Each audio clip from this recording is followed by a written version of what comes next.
گمشدہ چیز کا منٹ میں پتہ لگائیں۔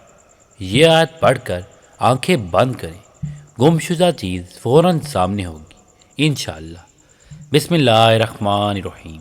محترم ناظرین، آج ایک ایسا عمل لے کر حاضر ہوا ہوں کہ اگر آپ کی کوئی چیز گم ہو گئی ہو اور وہ آپ کو مل نہیں رہی ہو، کوئی بھی گمشدہ انسان آپ کا روپے یا کوئی سونے کی چیز یا کوئی بھی قیمتی چیز جو مل نہیں رہی، وہ آپ چاہتے ہیں کہ آپ کو وہ چیز فوری طور پر مل جائے، تو یہ آیت پڑھ کر آنکھیں بند کر لیں انشاءاللہ عز و جل۔ جس نے بھی یہ عمل کیا اور آنکھیں بند کر کے اس آیت کو پڑھا تو گمشدہ چیز فوری اس کے سامنے آئی۔ تو بہت سا آسان عمل ہے اور اس کو آزما لیجیے۔ اگر آپ کو چند منٹوں میں پتہ نہ چلے تو اس عمل کو دوبارہ بھی دہرا سکتے ہیں، انشاءاللہ آپ کو 100% کامیابی ہوگی، کیونکہ جنہوں نے بھی اس عمل کو کیا ہے بہت فائدہ حاصل ہوا ہے۔ آج کا وظیفہ بہت خاص ہونے والا ہے، آپ کے ساتھ میں شیئر کروں گا۔ پیارے اور معزز ناظرین، جب بھی کوئی چیز گم ہو جائے تو پریشان نہیں ہونا چاہیے۔ آپ نے قرآن پاک کی آیات کو پڑھنا ہے اور انشاءاللہ عز و جل چند ہی دنوں میں آپ کے تمام معاملات درست ہو جائیں گے اور گمشدہ چیز خود واپس آ جائے گی۔ تو میری ایک بہن وہ کہتی ہے کہ میرے کچھ عرصہ قبل سونے کی انگوٹھی گم ہو گئی، اور وہ سونے کی انگوٹھی بہت بڑی تھی۔ میں بہت پریشان تھی کہ کیا کروں۔ میں نے بہت سے عملیات کیے، میں نے بہت سے وظائف کیے، میں نے ہر جگہ سے پتہ بھی کروایا کہ کوئی ایسا بندہ مجھے نظر آ جائے کہ فوری طور پر میری وہ چیز مل جائے۔ میں نے بہت تلاش کیا، کسی پر شک نہیں کر سکتی تھی، کیونکہ میں جوائنٹ فیملی میں رہتی تھی، تو شک کرنا بھی ذرا برا لگتا تھا، اس لیے میں نے شک بھی نہیں کیا۔ لیکن اندر ہی اندر میرے دل میں بہت زیادہ میری انگوٹھی کے گم ہو جانے کا مجھے صدمہ تھا، تو میں بہت اس وجہ سے پریشان تھی۔ اس پریشانی کے عالم میں انہوں نے ہم سے رابطہ کیا۔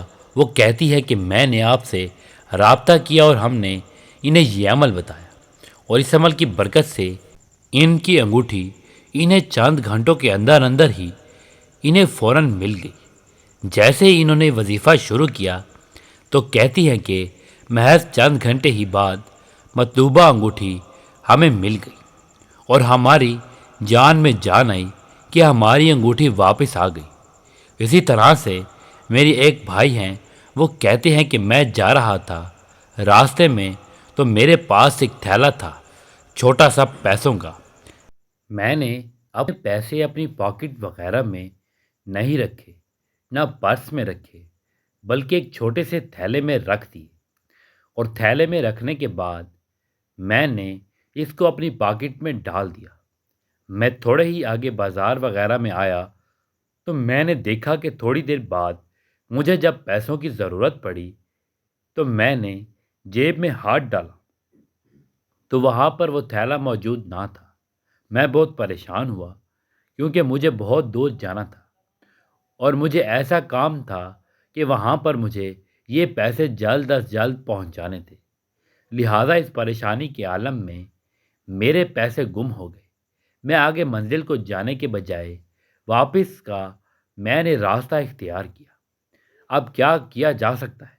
اسی پریشانی کے عالم میں گھر آیا اور میں نے آپ کا بتایا ہوا عمل شروع کر دیا، اور اللہ تبارک و تعالیٰ کا ایسا کرم ہو گیا کہ چند دنوں کے بعد مجھے ایک جگہ سے کال آئی اور کہا کہ آپ فلاں جگہ پر پہنچ جائیں، آپ کو تھیلا مل جائے گا۔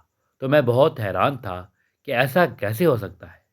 لہٰذا میں مطلوبہ جگہ پر چلا گیا تو وہاں پر ایک آدمی موجود تھا، تو وہ کہنے لگا آپ کا یہ تھیلا میرے پاس پڑا ہے۔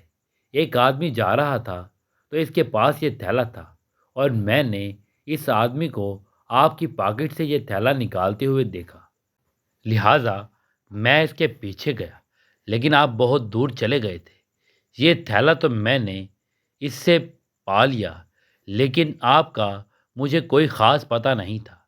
میں بہت ہی پریشانی کے عالم میں بیٹھا تھا تو میں نے تھیلے کے اندر سے دیکھا، وہاں پر مجھے کچھ چند کاغذات ملے اور وہیں پر آپ کے ایک رشتہ دار کا فون نمبر بھی مل گیا۔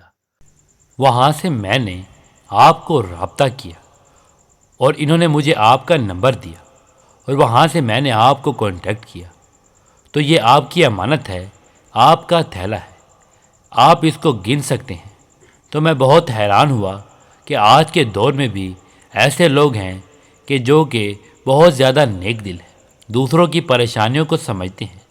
آج وہی عمل جو کہ انہوں نے کیا سورۃ مزمل کا عمل ہے، بہت خاص ہے، بہت زیادہ۔ تو انشاءاللہ عز و جل اس ایک آیت کی برکت سے آپ کی جو گم ہوئی چیز ہے، چاہے کوئی انسان گم ہو گیا ہو یا کوئی بھی چیز ہے، جو بھی خاص مقصد ہے، آپ کا مقصد بھی پورا ہو جائے گا انشاءاللہ عز و جل۔ اس عمل کو مکمل یکسوئی کے ساتھ کیجیے، مکمل توجہ کے ساتھ کیجیے۔ محترم ناظرین، اللہ سے دعا مانگتے ہوئے اس کے قبول ہونے یا نہ ہونے کا شک دل میں نہیں رکھتے کہ پتہ نہیں یہ دعا قبول ہوگی یا نہیں، پتہ نہیں یہ چیز ہمیں ملے گی یا نہیں، پتہ نہیں یہ کام ممکن ہو سکے گا یا نہیں۔ یہ سارے خدشات سو تمہاری ذات کے ہیں، اللہ کی ذات تو اس سے کہیں زیادہ وسیع ہے۔ وہ تو معجزوں کا بادشاہ ہے، وہ جب چاہے حالات بدل سکتا ہے، وہ جب چاہے دل بدل سکتا ہے، وہ جب چاہے لا حاصل چیز سے نواز سکتا ہے، وہ جب چاہے نصیب بدل سکتا ہے۔ اللہ وہ سب کر سکتا ہے جو تم نہیں کر سکتے۔ تو جس کی ذات لامحدود ہے، اس سے محدود دعائیں کیسی؟ اپنے اعمال دیکھ کر نہیں، اس کی شان دیکھ کر مانگو۔ جس نے تمہیں بنایا ہے، اس سے بہتر تمہیں کوئی بھی نہیں سمجھ سکتا۔ اور یاد رکھو، کائنات میں ایسا کچھ نہیں جو ہمارا رب نہیں کر سکتا۔ کائنات میں ایسی کوئی زخم نہیں جسے اللہ نہیں بھر سکتا۔ اس کی ہی کائنات ہے، وہ سب کچھ کر سکتا ہے۔ ناظرین، آج کے دور میں ہر دوسرا انسان بہت ہی زیادہ پریشان نظر آ رہا ہے۔ جس کو دیکھیں کوئی نہ کوئی پریشانی ہے، کسی نہ کسی مصیبت میں مبتلا ہے، کسی غم میں مبتلا ہے، اور حالات ایسے ہو چکے ہیں، ایسے بن چکے ہیں کہ ایک انسان کسی دوسرے انسان سے اپنی پریشانی شیئر بھی نہیں کر سکتا۔ کوئی بے روزگاری کی وجہ سے پریشان ہے، کوئی ملازمت کی وجہ سے پریشان ہے، کوئی رشتوں کی وجہ سے پریشان ہے، کوئی اولاد کی وجہ سے پریشان ہے، کوئی بیماریوں کی وجہ سے پریشان ہے، یعنی کسی نہ کسی پریشانی میں مبتلا ہے۔ تو ان حالات میں ہمیں کیا کرنا چاہیے؟ ہمیں اپنے نبی پاک حضرت محمد مصطفیٰ صلی اللہ علیہ وآلہ وسلم کی سنت مبارکہ کو نہیں چھوڑنا چاہیے۔ آپ نے زندگی گزارنے کا جو طریقہ بتایا ہے، اس کو اپنا لینا چاہیے۔ جیسا کہ آپ جانتے ہیں، حالات اتنے نازک ہو چکے ہیں کہ اللہ سے اتنی دوری اختیار ہو چکی ہے کہ انسان خود پریشان ہو چکا ہے کہ یہ سب کیا ہو رہا ہے۔ یہ کچھ نہیں ہو رہا، صرف قیامت کی نشانی ہے، اور قیامت بہت نزدیک آ رہی ہے۔ بہت ہی جلد قیامت آنے والی ہے، جس طرح کے حالات پیدا ہو چکے ہیں۔ ناظرین، تو آج کی اس ویڈیو میں آپ لوگوں کو ایک دعا بتاتے جا رہا ہوں جو آپ کی پریشانیوں کو ختم کر دے گی۔ مصیبت کو، غم کو، جس طرح کی بھی آپ کی مشکل حالات ہوں گے، ان مشکل حالات میں یہ دعا آپ کو ایسا اثر دکھائے گی کہ آپ کی ہر پریشانی ہی ختم ہو جائے گی۔ ارشاد باری تعالیٰ ہے، اور ضرور آزمائیں گے ہم تمہیں کس قدر خوف اور بھوک سے اور مبتلا کر کے، نقصان میں مال و جان کے اور آمدنیوں کے، اور خوشخبری دو صبر کرنے والوں کو۔ وہ صبر کرنے والے کہ جب پہنچتی ہے انہیں کوئی مصیبت تو کہتے ہیں بے شک ہم اللہ ہی کے ہیں، اور بے شک ہمیں اسی کی طرف لوٹ کر جانا ہے۔ دراصل یہی وہ لوگ ہیں، ان پر ہیں عنایتیں اور رحمتیں بھی، اور یہی وہ لوگ ہیں جو ہدایت یافتہ ہیں۔ ان آیات میں اللہ تبارک و تعالیٰ نے انسان کو متنبع فرمایا ہے کہ اسے مختلف چیزوں کے ذریعے ضرور بضرور آزمایا جائے گا، اور جو ان آزمائشوں پر صبر کرتے ہوئے پورا اترے گا اسے رحمت و مغفرت کی بشارت دی گئی ہے۔ احادیث مبارکہ کے مطابق تکلیفوں پر صبر و ثواب میں اضافے کا باعث بننے کے ساتھ ساتھ اللہ تعالیٰ کی رضا اور خوشنودی کا بھی ذریعہ ہے۔ ترمذی میں رسول اکرم صلی اللہ علیہ وآلہ وسلم کا ارشاد مروی ہے کہ ثواب میں اضافہ مصیبتوں کے ساتھ ہے، اور فرمایا کہ اللہ جب کسی قوم سے محبت کرتا ہے تو انہیں کسی نہ کسی مصیبت میں مبتلا کر دیتا ہے، اور جو راضی رہتا ہے اس کے لیے اللہ کی رضا، اور جو ناراض ہو جاتا ہے اس کے لیے اللہ کی ناراضگی۔ مصیبت پر صبر کرنے کے حوالے سے اعمال میں حضرت علی کرم اللہ وجہ سے مروی ہے کہ رسول اکرم صلی اللہ علیہ وآلہ وسلم نے ارشاد فرمایا، تحقیق لو محفوظ میں پہلی چیز جو کہ اللہ تعالیٰ نے لکھی ہے وہ یہ ہے کہ بسم اللہ الرحمن الرحیم، اور بے شک میں ہی معبود ہوں، میرے سوا کوئی حاجت روا نہیں، میرے سوا کوئی شریک نہیں۔ جس نے میرے فیصلے کو مان لیا اور میری دی ہوئی مصیبت پر صبر کیا اور میرے حکم پر راضی رہا تو میں اسے اپنے ہاں صدیق لکھ دیتا ہوں، اور اسے قیامت کے دن صدیقوں میں اٹھاؤں گا۔ رسول رحمت صلی اللہ علیہ وآلہ وسلم کی امت پر اللہ تعالیٰ کی خصوصی رحمتوں میں سے ایک یہ بھی ہے کہ سابقہ امتوں کے شہیدوں کی طرح امت محمدیہ میں درجہ شہادت پانے والوں کو صرف اللہ کی راہ میں لڑتے ہوئے قتل ہونے والوں تک ہی محدود نہیں رکھا، بلکہ دوسروں کو بھی اس درجے پر فائز فرمایا ہے۔ انسان کو اس زندگی میں مختلف پریشانیوں اور مسائل سے دوچار ہونا پڑ رہا ہے، اور ان مصائب کو کیسے برداشت کرے اور کس طرح ان مسائل سے چھٹکارا اور نجات کی راہ اپنائے۔ ان مصائب کو برداشت کرنے اور ان کو آسان تر بنانے کا سب سے بہترین طریقہ یہ ہے کہ مومن کے لیے ہر وقت یہ تصور پیش نظر رہے کہ یہ دنیا دارالموت ہے، یہ دائمی گھر نہیں ہے، یہ عمل کی جگہ ہے، اور آخرت دارالجزا ہے، وہاں بدلہ ملے گا۔ مزدور صبح سے شام تک، کسان بویائی سے کٹائی تک، تمام تکالیف، سردی کی شدت، دھوپ کی شدت اور عمل کی محنت اس لیے برداشت کرتا ہے کہ مزدور کو شام ڈھلنے پر اجرت کی امید اور کسان کو کٹائی کے وقت پھل کی توقع ہوتی ہے۔ مومن بھی دین پر عمل کی راہ میں مصائب کی بھٹیوں میں اپنے آپ کو اس لیے جلاتا ہے کہ اسے گناہوں کی میل کچیل سے پاک صاف ہو کر دخول جنت کی توقع ہوتی ہے۔ آخرت کے آرام و راحت اور وہاں کی نعمتوں کے مقابلے میں دنیا کے مصائب، بلکہ یہاں کی اعلیٰ سے اعلیٰ درجے کی نعمت بھی کوئی اہمیت نہیں رکھتی۔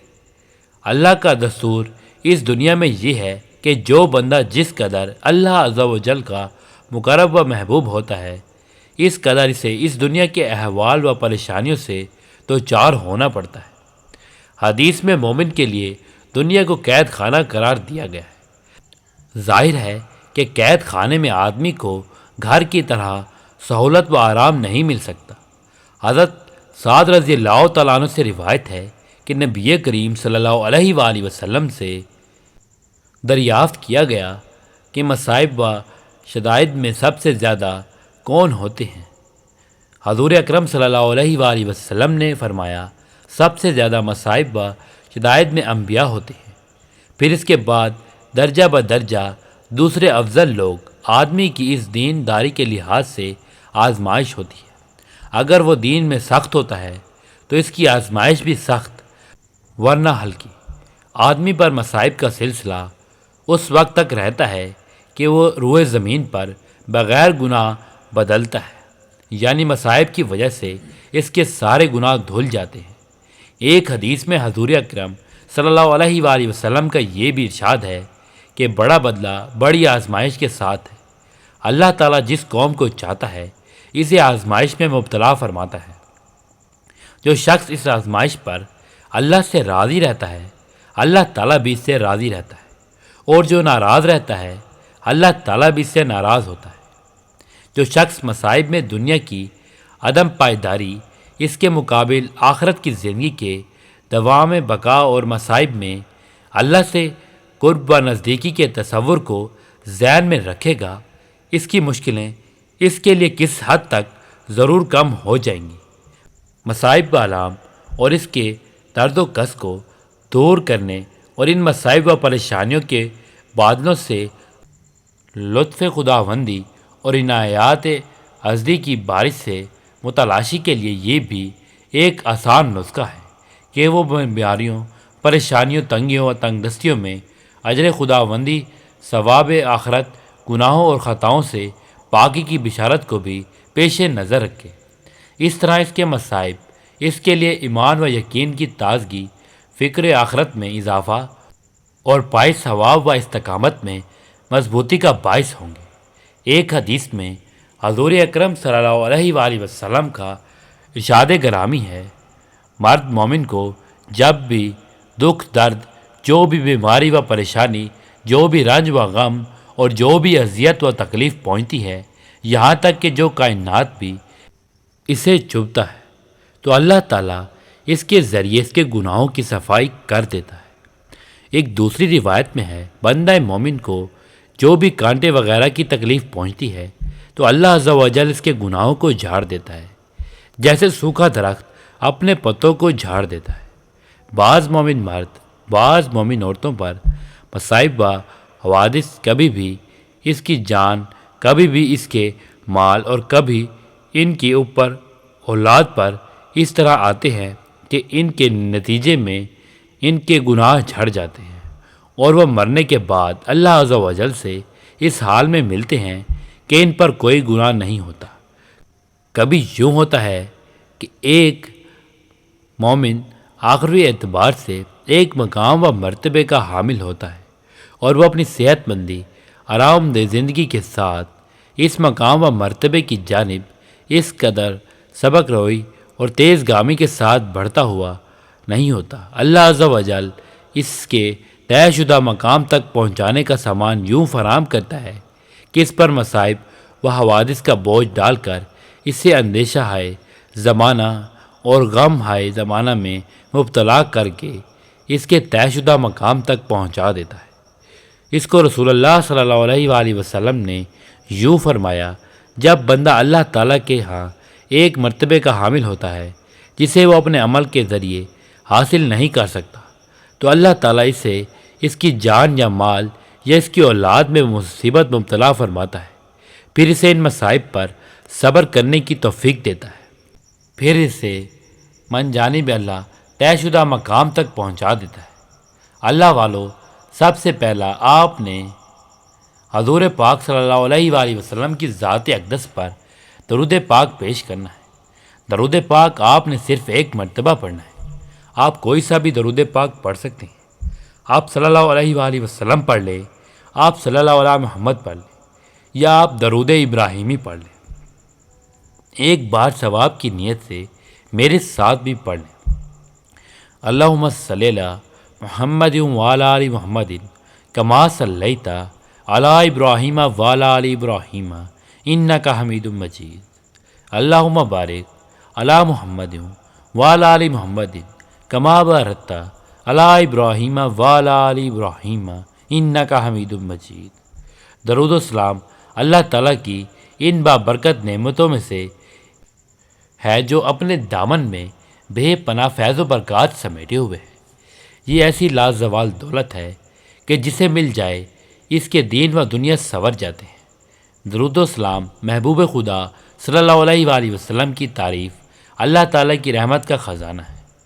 اللہ تعالیٰ کی رحمت اور گناہوں کا کفارہ، بلند درجات کا زینہ، قرب خداوندی کا آئینہ، خیر و برکات کا سفینہ ہے، مجلس کی زینت، تنگ دستی کا علاج، جنت میں لے جانے والا عمل، دوسرے دل کی طہارت، بلاوے کا تریاق، روح کی مسرت، روحانی و پریشانیوں کا علاج، غربت اور افلاس کا حل، دوزخ سے نجات کا ذریعہ اور شفاعت کی کنجی ہے۔ احادیث مبارکہ میں درود و سلام کے بے شمار فضائل و برکات کا ذکر ملتا ہے۔ درود و سلام قرب مصطفیٰ صلی اللہ علیہ وآلہ وسلم کا ذکر ملتا ہے۔ درود سلام قرب مصطفیٰ صلی اللہ علیہ وآلہ وسلم کا ذریعہ ہے۔ حضور نبی اکرم صلی اللہ علیہ وآلہ وسلم کی ذات گرامی سے والہانہ عقیدت و محبت کے جزوی ایمان ہے۔ اس کے بعد بغیر ایمان کے تکمیل نہیں ہوتی۔ درود و سلام پڑھنا محبت رسول صلی اللہ علیہ وآلہ وسلم کی دلیل ہے۔ کثرت سے درود و سلام پڑھنے والے کو روز قیامت قرب رسول صلی اللہ علیہ وآلہ وسلم کی نعمت سے فیض یاب کیا جائے گا۔ آپ نے سب سے پہلے کیا کرنا ہے؟ 2 رکعت نفل صلاۃ الحاجت کے پڑھ لینے ہیں۔ کسی بھی وقت پڑھ لیجیے۔ 2 رکعت نفل صلاۃ الحاجات کے نوافل پڑھنے کے بعد آپ نے کیا کرنا ہے کہ آپ نے یہ والی آیت آپ نے پڑھنا ہے، بسم اللہ الرحمن الرحیم۔ آپ نے یہ آیت اس طرح سے پڑھنی ہے، رب المشرقی والمغربی لا الہ الا ہوا واتخذوا وکیل۔ یہ ایک آیت سورۃ مزمل کی آپ نے اس کو 1000 کی تعداد میں پڑھنا ہے۔ جیسے ہی 1000 مکمل ہوگا آپ کی وہی چیز آپ کو فوراً سے مل جائے گی۔ آپ اس عمل کو ضرور کریں اور دیکھیے کہ چند ہی گھنٹوں میں آپ کی وہ چیز جس کی آپ کو خواہش تھی، وہ آپ چاہتے تھے، اور اگر آپ کسی مقصد کے لیے بھی پڑھنا چاہتے ہیں تو آپ ایک جگہ پر بیٹھ کر 2 رکعت نفل صلاۃ حاجت اور آپ اس آیت مبارکہ کو بار بار پڑھیے، اور جس مقصد کے لیے آپ دعا کریں گے انشاءاللہ عز و جل وہ مقصد آپ کا پورا ہو جائے گا، وہ خواہش پوری ہو جائے گی، آپ کی وہ حاجت پوری ہو جائے گی۔ یاد رہے کہ حقیقی کارساز صرف اللہ تعالیٰ ہے اور سب کو اسی پر بھروسہ کرنا چاہیے۔ البتہ اس کا یہ مطلب نہیں کہ انسان اسباب کو اختیار کرنا چھوڑ دے اور صرف اللہ تعالیٰ پر بھروسہ کر کے بیٹھ جائے، بلکہ ہر انسان کو چاہیے کہ وہ اسباب ضرور اختیار کرے، لیکن ان اسباب پر بھروسہ نہ کرے، بلکہ صرف اللہ تعالیٰ پر بھروسہ کرے، جسے ہر ایک کو روزی دینا اللہ تعالیٰ نے اپنے ذمہ کرم میں لیا ہوا ہے۔ اب اس کا مطلب یہ نہیں کہ انسان سب کچھ چھوڑ کر اللہ تعالیٰ کی طرف سے روزی ملنے کی امید لگا کر بیٹھ جائے اور رزق حلال ہونے کے اسباب اختیار کرنا چھوڑ دے۔ اسی طرح اگر وہ ساری عمر بھی بیٹھا رہے گا تو اسے ایک لقمہ بھی نہیں ملے گا۔ تو آپ اس عمل کو ضرور کریں، انشاءاللہ عز و جل آپ کو بہت زیادہ فائدہ ہوگا، آپ کی دعا فوراً قبول ہو جائے گی۔ تو آپ اس عمل کو خود بھی کریں اور آگے شیئر بھی کریں، انشاءاللہ آپ کو بہت زیادہ فائدہ پہنچنے والا ہے۔ حضرت عبداللہ بن مسعود رضی اللہ تعالیٰ عنہ فرماتے ہیں کہ حضور نبی کریم صلی اللہ علیہ وآلہ وسلم نے فرمایا، قیامت کے روز لوگوں میں سے میرے سب سے زیادہ قریب وہ ہوگا جو اس دنیا میں کثرت سے مجھ پر درود بھیجتا ہے۔ ناظرین، حضور صلی اللہ علیہ وآلہ وسلم کے فرمان کا مفہوم ہے کہ جس نے بھی اس کو دوسرے تک پہنچایا اللہ تعالیٰ اس کے غموں کو بھی دور فرما دے گا۔ اب خود اندازہ لگائیں کہ اس دعا میں اتنی طاقت ہے کہ جس نے اس دعا کو دوسروں تک پہنچانے سے ہی اللہ پاک اس کے غموں کو دور فرما دے گا۔ تو پھر سوچئے اس کے پڑھنے سے اللہ پاک اتنی آسانیاں پیدا فرما دیں گے کہ یہ امت کے لیے تحفہ ہے۔ یہ دعا امت کے لیے تحفہ ہے جو نبی پاک نے ہمیں بتائی ہے۔